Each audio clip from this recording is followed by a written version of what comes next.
최상병 특검법 발의 배경을 민주당의 입법 폭주로 규정합니다. 민주당이 최상병 특검법을 합의 없이 추진하고 대통령이 제2요구권을 행사할 것으로 예상됨에도 무리하게 입법 폭주를 하는 것에 대한 배경에 대해 국민께 말씀드리겠습니다. 제22대 국회가 문을 열자마자 민주당의 입법 폭주가 계속되고 있습니다. 말로는 민생국회를 열겠다 하지만 민주당이 최우선적으로 낸 법안은 대북 송금 관련 검찰 조작 특검법, 수사기관 무고죄 처벌법, 상설특검 활성화법, 검찰 수사 조작 방지법, 표적수사 금지법, 피의사실 공표 금지법 등이 있습니다. 여기에 더해 검찰청 폐지, 법 왜곡죄 신설, 검사 탄핵을 추진하고 있고 일각에서 판사 선출제에 대한 언급도 있었습니다. 시중에선 이 모든 일들이 누군가의 방탄을 위한 것이라 말하고 있습니다.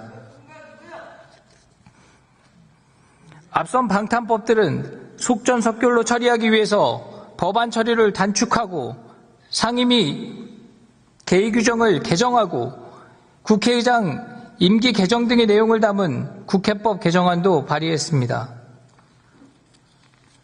171석 거야가 마음만 먹으면 쟁점법안 처리 기간을 대폭 줄이거나 정부 시행령을 사실상 사전 검열할 수 있는 악법입니다.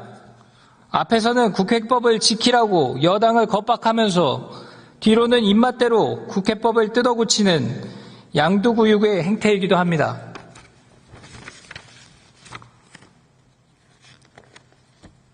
더 있습니다. 야당은 행정부 족쇄 채우기로 행정권력 무력화도 시도하고 있습니다.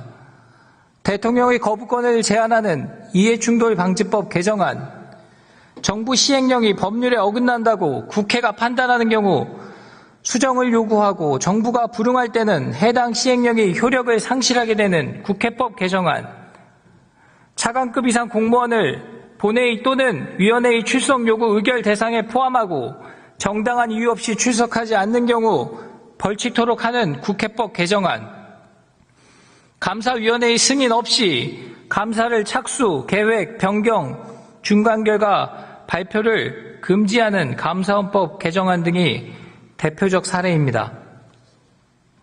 KBS, MBC, EBS의 이사 수를 대폭 늘리고 이사 추천권을 언론단체, 시민단체 등 외부에 부여해 지배구조를 바꾸는 법안인 이른바 방송사법이 있습니다.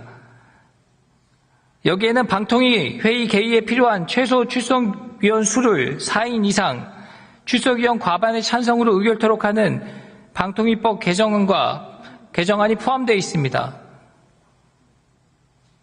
이틀 전까지는 방통위원장 탄핵도 추진하겠다고 했습니다.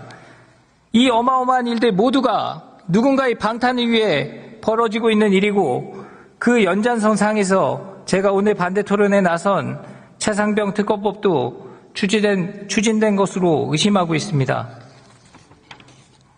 거야의 횡포는 대한민국에 대한 도전이고 국회를 모독하는 최악의 정치행위입니다. 의회주의자 김대중 전 대통령께서 지하에서 통곡하며 행동하는 양심을 부르짖을 것입니다. 이상입니다. 경청해 주셔서 감사합니다.